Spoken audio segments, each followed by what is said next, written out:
gubernur nggak bener, banjir nggak beres, Formula E nggak jalan, nggak apa-apa. Kan katanya, bukan faktanya.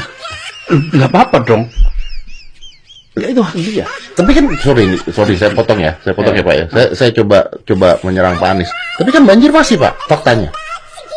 Ya. Loh kok iya? Iya, emang iya. Tadi kan katanya bukan Iya, faktanya. jadi gini, kalau misalnya banjir masih, ya masih banjir. Inspeksi tanggul yang kemarin sore diperkirakan panjangnya sekitar 10 meter tadi kita lihat, dan memang arus air yang deras, debitnya tinggi, kemudian sungainya berbelok dan menyempit karena ada bangunan-bangunan rumah, maka jebol tanggul itu. Langsung ditangani, kemarin ditutup dengan karung pasir, sekarang sudah ditambal lagi, alhamdulillah sudah beres. Nah, kita akan pastikan bahwa sungai-sungai itu keruh, terutama titik-titik yang punya potensi penyempitan, karena di tempat itulah mungkin kita akan punya resiko seperti kejadian ini. Jadi kita ingin menghindari itu. Ini sama Pak Wali, beliau cerita bahwa setiap hari sekarang dilakukan pengerukan di seluruh titik hari ini, saat ini, tiap hari ada. Nah, kita ingin pastikan bahwa semua dikeruk, dan saya ingin juga mengimbau kepada seluruh warga untuk ketika ada air yang menggenang, kemudian meningkat, hati-hati dengan aliran listrik, karena seperti tadi malam ada yang menjadi korban tewas karena aliran listrik. Kita harus hati-hati itu. Jadi pencegahannya sejauh ini itu kita akan tentu review lebih jauh resiko-resiko lain yang mungkin muncul. Pak, setelah pengerukan apa Pak akan dilakukan? Setelah pengerukan akan dilakukan apa lagi? Kalau ini pengerukan tetap jalan terus, cuman saya minta tadi titik-titik yang punya risiko penyempitan itu diutamakan. Kayak tadi malam yang di Cipete Utara juga itu penyempitan dan pengerukannya harus bercepat. Rencananya kapan Pak? Apa tuh APBD tahun depan? Wah, sekarang ada bisa jalan. Pak, tadi sebelum dari sini Bapak ke MRT terus ada sama Pak Mahesa itu? Ya, kita tadi di MRT ada sebuah rumah ukuran tanah itu ukuran 76 meter persegi yang sudah bertahun-tahun tidak diizinkan untuk dipakai. Tadi kita bicara dan kita sampaikan bahwa ini untuk kepentingan masyarakat, ini bukan untuk kepentingan kelompok, bukan untuk kepentingan individu, bukan untuk kepentingan bisnis. Ini betul-betul untuk kepentingan nasional. Saya bilang, Pak, yang akan lewat tempat ini itu 173.000 orang per hari. Jadi kalau Bapak izinkan kita untuk mulai, jutaan orang akan lewat di sini. Dan saya bilang, cucu Bapak akan bangga nih Pak, izinkan tempat ini, pasti akan bangga. Sementara Bapak dapat uang sekarang, anak cucu kita juga nggak inget kok Pak dapat uang berapa. Tapi kalau Bapak berikan tanah ini untuk Republik pakai, seperti orang tua kita dulu menghibahkan yang dimiliki. Lalu beliau, oke dah kalau memang itu dipakai. Akhirnya Pak ya? Lo setuju? Harga berapa Pak? Ya, yang penting sekarang bisa jalan dulu. Jadi beliau, masalahnya kan kemarin tidak diizinkan dipakai. Sekarang diizinkan dulu, udah Pak. Bapak masih punya masalah dan lain, itu haknya Bapak. Kita tidak boleh menghalangi seseorang yang ingin melakukan apa, itu hak dia sebagai seorang yang memiliki entitas hukum dia. Tetapi jangan menghambat pembangunan. Dan beliau setuju, ya udah kalau gitu silahkan bongkar. Terus dia tanya, mau dibongkar kapanpun siap. Mau sekarang Pak? Sekarang. Ya udah siap, yuk sekarang. Lalu bawa palu lah kita ke sana. Bongkar langsung saat itu juga simbolik tentu. Tapi kan paling tidak hari ini sudah bisa dibuka dan sudah bisa dipakai. Saya rasa kita harus lagi-lagi meyakinkan kepada seluruh warga bahwa kita ini membangun Jakarta, ibu kota itu untuk kepentingan nasional. Yang ini yang seringkali kita bicaranya uang. Nih Pak, dapatnya sekian. Tadi saya nggak ngomong uang sama dia. Saya bicara, Bapak mau bikin cucu Bapak bangga, berikan kepada itu. Nanti kita akan, gitu ya. Jadi misi yang saya emban adalah ingin ikut kontribusi dalam menghadirkan keadilan sosial bagi seluruh rakyat Indonesia. Oke. Itu apa misinya. Jadi ketika saya bertugas di kampus Paramadina, Iya. ini kampusnya kampus swasta. Iya. Kampus swasta itu tidak punya kewajiban untuk mencari beasiswa. memberikan beasiswa. Tapi kami membuat program Paramadina Fellowship, memberikan beasiswa pada anak-anak dari seluruh Indonesia yang berprestasi untuk kuliah di Paramadina gratis, termasuk biaya hidup dari mulai semester 1 sampai lulus. Itu universitas swasta tidak punya kewajiban konstitusional.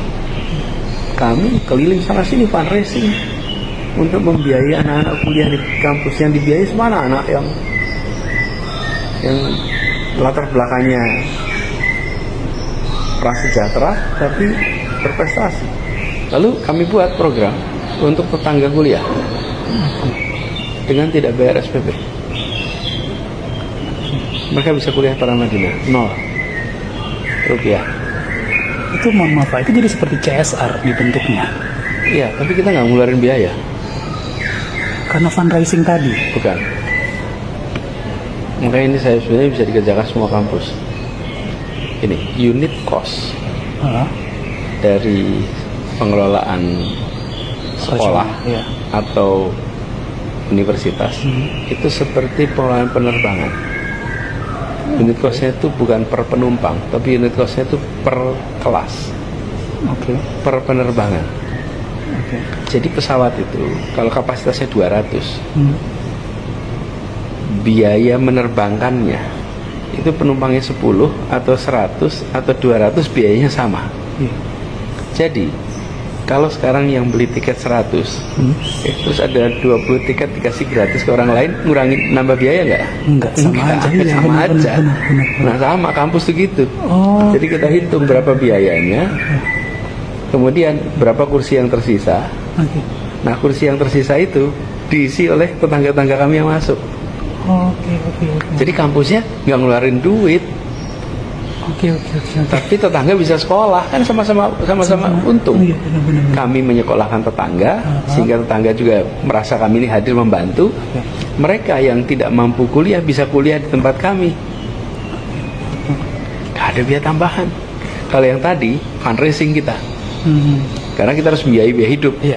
Nah kalau ini kan rumahnya tetangga sebelah, nggak perlu biaya hidup. Iya. Tinggal mereka nambah buku aja. Kalau beli buku dan alat tulis. Benar. Tapi kampusnya nggak perlu biaya.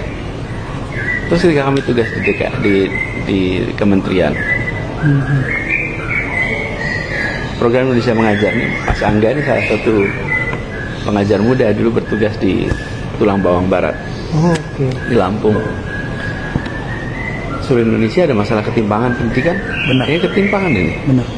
Keadilan lagi. Benar. Ketika di Jakarta kita bicara PBB berkeadilan. Benar. Kemudian kenapa transportasi transportasi umum digalakkan?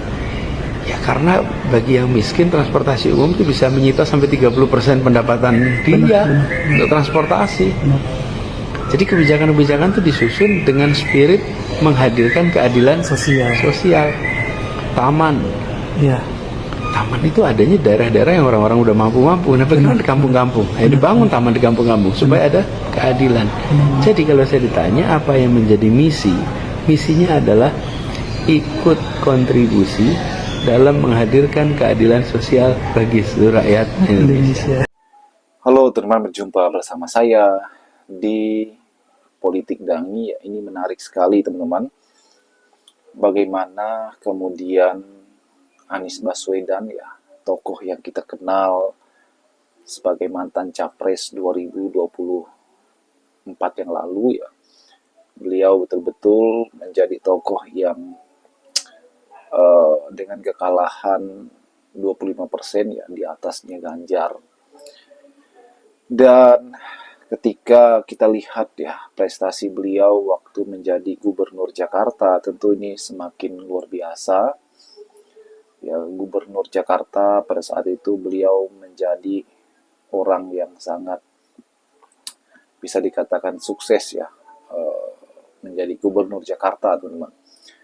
Dan apa yang Anies lakukan tentu membuat kita semakin bangga, semakin yakin bahwa ya Jakarta di tangan Anies waktu itu memang berhasil, walaupun banyak hantaman, kritikan yang sangat tajam dari lawan politik ya, dari orang-orang yang tidak senang dengan Anies. Namun Anies tetap kedewasaan berpolitiknya luar biasa, Anies selalu menganggap bahwa kritikan itu adalah vitamin, kritikan itu adalah penyemangat yang luar biasa ya untuk motivasi untuk perbaikan-perbaikan di masa depan, teman-teman. Apa yang disampaikan oleh lawan-lawan politiknya, walaupun itu keras, walaupun itu sakit, ya kan, Anies tetap menganggap hal itu adalah sebagai evaluasi, ya, vitamin. Dan itu yang kita senang dengan Anies, ya, tidak anti kritik, namun Anies tetap santai, tetap menjadi politikus yang betul-betul mencerdaskan bangsa, teman-teman, ya, melalui bagaimana ia mengajar di kampus, bagaimana ia mengajar di sosial, ya kan, dan itu yang Anies lakukan, yang Anies kerjakan. Saya yakin bahwa apa yang menjadi cita-cita Anies, ya kan, cita-cita bangsa, ya, masyarakat yang menaruh harapan kepada Anies, saya yakin bahwa ya, Anies bisa mampu mewujudkannya, teman-teman, ya. Apalagi saat ini kalau kita melihat Anies betul-betul menjadi tokoh yang diidolakan banyak orang, ya. Dan Anies ya bisa dikatakan berhasil, teman-teman, ya, dalam mengambil hati masyarakat, ya. Apalagi saat ini Anies bekerja atau bergerak di sosial. Bagaimana menurut kalian? Kita diskusi di kolom komentar, ya.